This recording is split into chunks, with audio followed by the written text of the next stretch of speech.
انس بن مالک رضی اللہ عنہ ان رسول اللہ صلی اللہ علیہ وسلم رجع من غزوة تبوک فدنا من المدینہ فقال ان بالمدینة اقواما ما سرتم مسیرا ولا قطعتم وادیا الا كانوا معكم قالوا یا رسول اللہ وهم بالمدینہ قال وهم بالمدینة حبسهم العذر۔ حضرت انس رضی اللہ تعالیٰ عنہ کی روایت ہے کہ نبی کریم صلی اللہ علیہ وسلم جب غزوہ تبوک سے واپس ہوئے اور آپ صلی اللہ علیہ وسلم مدینہ سے قریب ہوئے تو آپ نے فرمایا یقیناً مدینہ میں کچھ لوگ ایسے ہیں تم جہاں بھی چلتے ہو اور جس وادی سے بھی تم گزرتے ہو تو وہ لوگ تمہارے ساتھ ثواب میں شریک ہوتے ہیں۔ صحابہ کرام رضوان اللہ علیہم اجمعین نے سوال کیا اے اللہ کے نبی صلی اللہ علیہ وسلم حالانکہ وہ لوگ مدینہ میں ہیں، آپ نے فرمایا حالانکہ وہ مدینہ میں ہیں انہیں عذر نے روک لیا ہے۔ یہ غزوہ تبوک کا واقعہ ہے جیسے کہ حدیث سے واضح ہے۔ اللہ کے نبی صلی اللہ علیہ وسلم کی زندگی کی آخری لڑائی اور آخری غزوہ تبوک ہے اور یہ سن 9 ہجری کا واقعہ ہے۔ رومیوں کی طرف سے یہ خبر ملی کہ یہ لوگ بڑی لڑائی کی تیاری میں ہیں، مدینہ پر حملہ کرنا چاہتے ہیں، تو اللہ کے نبی صلی اللہ علیہ وسلم نے نہایت ہی تنگی اور سختی کے باوجود صحابہ کرام رضوان اللہ علیہم اجمعین کو دفاعی جنگ کے بجائے اقدام جنگ پر ابھارا۔ تیاریاں ہوئی اور تقریباً 30,000 کا لشکر لے کر کے اللہ کے نبی صلی اللہ علیہ وسلم غزوہ تبوک کی طرف روانہ ہوئے۔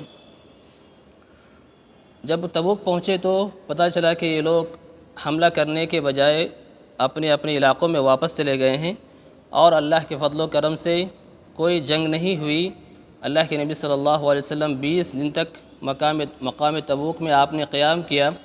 اور وہاں کے مختلف علاقوں میں آپ نے چھوٹی موٹی فوجی مہمات بھیجے، جس کا نتیجہ یہ ہوا کہ اطراف و اکناف کے لوگوں نے آپ کے ساتھ صلح کر لیا۔ اسی جنگ کے واپسی کے موقع پر آپ صلی اللہ علیہ وسلم نے یہ بات کہی ہے کہ مدینہ میں کچھ لوگ ایسے ہیں جو تمہارے ساتھ برابر کے ثواب میں شریک ہیں، اگرچہ کہ وہ لوگ جنگ میں تمہارے ساتھ نہیں ہیں، اگرچہ کہ وہ لوگ جنگ میں شریک نہیں ہیں لیکن اس کے باوجود وہ لوگ ثواب میں تمہارے ساتھ برابر کے شریک ہیں۔ ظاہر بات ہے کہ سوال تو بنتا تھا، صحابہ کرام رضوان اللہ علیہم اجمعین نے سوال فوراً کیا اللہ کے نبی صلی اللہ علیہ وسلم یہ کیسے ہو سکتا ہے کہ جو جنگ میں شریک نہ ہو، لڑائی میں جن کا کوئی حصہ نہ ہو، اس کے باوجود وہ ثواب میں برابر کے شریک رہیں؟ تو آپ صلی اللہ علیہ وسلم نے فرمایا کہ ایسا ہو سکتا ہے اس لیے کہ جہاد میں شریک ہونے کی خواہش، جہاد میں شریک ہونے کا سچا جذبہ ان کے دلوں میں تھا، لیکن مجبوری کی وجہ سے کسی عذر کی بنیاد پر وہ جہاد میں شریک نہ ہو پائے، لڑائی میں حصہ نہ لے سکے، تو اللہ رب العالمین نے ان کی نیت کے اعتبار سے تمہارے ساتھ ان کا برابر کا ثواب میں شریک قرار دیا ہے۔ اور یہ اللہ کا فضل ہے، کہ اللہ سبحانہ وتعالی ہماری اچھی نیتوں کی بنیاد پر اللہ رب العالمین ہمیں ثواب سے نوازتے ہیں،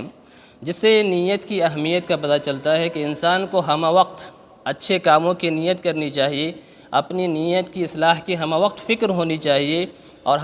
ہمیشہ اس بات کی کوشش کرنی چاہیے کہ وہ ہمیشہ نیک کاموں کی نیت کرے۔ اگر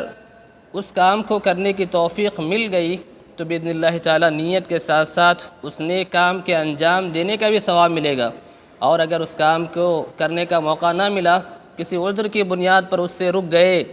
تو ایسی صورت میں کم سے کم نیت کا ثواب تو باذن اللہ تعالیٰ ضرور ملے گا۔ تو اس حدیث سے اللہ کے نبی صلی اللہ علیہ وسلم کی اس روایت سے، اس بات سے ہمیں نیت کی اہمیت کا پتہ چلتا ہے اور ہمیں نیت کی اصلاح کی فکر ہونی چاہیے۔ اس حدیث سے یہ بات بھی ہمیں معلوم ہوتی ہے کہ لوگ جو جہاد میں شریک ہوتے ہیں، نیک کام کو انجام دینے کے لیے نکلتے ہیں، تو اللہ رب العالمین اپنے فضل و کرم سے حتیٰ کہ ان کے چلنے پہ بھی ثواب جو ہے لکھتے ہیں۔ یہاں دیکھیں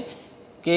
صحابہ کرام رضوان اللہ علیہم اجمعین جنگ سے واپس ہو رہے ہیں اور آپ صلی اللہ علیہ وسلم نے ان سے فرمایا کہ جو تم جتنا بھی چلتے ہو اور جس وادی سے بھی گزرتے ہو، اللہ رب العالمین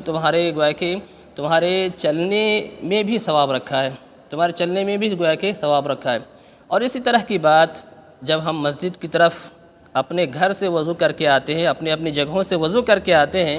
تو ایسی ہی ثواب اللہ رب العالمین ہمارے مسجد کی طرف باوضو آنے کی وجہ سے لکھتے ہیں۔ عذر کی جو بات ہوئی یہاں اس حدیث کے اندر، اگر انسان بیمار ہونے سے پہلے، سفر کرنے سے پہلے نیکیاں کرتا رہتا ہے، سنتوں کی ادائیگی کرتا رہتا ہے، مختلف قسم کی نیکیوں میں وہ سبقت کرتے رہتا ہے، بیمار ہو جاتا ہے یا سفر پہ چلا جاتا ہے، تو سفر کرنے سے پہلے اور بیمار ہونے سے پہلے جو نیکیاں اس کی ہوتی رہتی ہیں، بیماری کی وجہ سے اور سفر کی وجہ سے وہ نیکیاں رک جاتی ہیں۔ تو حدیث میں آیا کہ انسان کو اس عذر کی بنیاد پر، بیماری کی وجہ سے، نیکیاں نہ کرنے کی وجہ سے اور سفر پر نکل جانے کی وجہ سے اگر وہ نیکیاں نہیں کر پا رہا ہے تو باذن اللہ تعالیٰ اس کے پہلے کی حالت کا اعتبار کرتے ہوئے اللہ رب العالمین اسے مکمل اس کے لیے ثواب لکھتے ہیں۔ اللہ کے نبی صلی اللہ علیہ وسلم نے کیا فرمایا؟ بخاری کی روایت ہے، اذا مرض العبد او سافر کتب له مثل ما كان يعمل مقیما صحیحا۔ جب بندہ بیمار ہو جاتا ہے یا سفر پر چلا جاتا ہے تو اس کے لیے اسی طرح کا ثواب لکھا جاتا ہے جیسے وہ بیمار ہونے سے پہلے یا سفر پر جانے سے پہلے عمل کیا کرتا تھا۔ تو اس سے ہمیں اس بات کی بھی ترغیب ملتی ہے کہ انسان کو صحت کی حالت میں سفر سے پہلے اچھے اعمال کی کوشش کرنی چاہیے اور حتی الامکان نیک اعمال بجا لاتے رہنا چاہیے، تاکہ اگر بیمار ہو جائے یا کسی عذر کی بنیاد پر ان اعمال کی انجام دہی نہ کر پائے تو سابقہ عمل کا اعتبار کرتے ہوئے اسے جو ہے اس کے لیے مکمل ثواب لکھا جائے۔